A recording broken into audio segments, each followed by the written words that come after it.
What about our guy, Zach Kuntz? Is he? Yeah, when I was at Arizona State, actually, I spent 2 years coaching at Arizona State after I got done playing.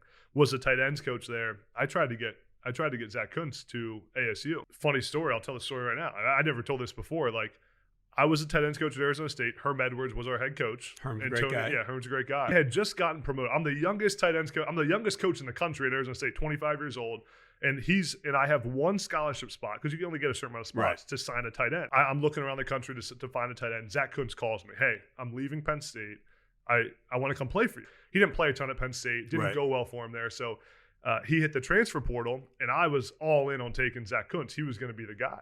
And I remember going into a full team meeting, and we had to talk about it with full staff meeting. Herm, Antonio Pierce, everyone.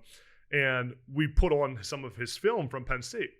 And again, Zach's in the NFL now, so it all worked out for him. But his film at Penn State wasn't great. He was a freshman at the time. It wasn't a lot. Yeah. It wasn't a lot of film. So, I'm this brand new coach that has to kind of decide, am I going to stand on the table for the kid right now? Because you can be like, I'm taking this tight end. Everyone, we're like, yeah, like, are we sure this is the guy? Like, and they knew that I knew him from like back home. So they're like, also, is that clouding Adam's judgment, a little bit? And I had, Zach was getting ready to come to Arizona State. I had to call Zach and say, hey, we can't take you at ASU. Ended up working out well because we all got fired 4 months later at Arizona State. But, it was a first moment where you're in the room and you kind of got to decide. It's tough when you're young too, because if you stand on the table in that room, you are going to be judged on that decision for the rest of your time.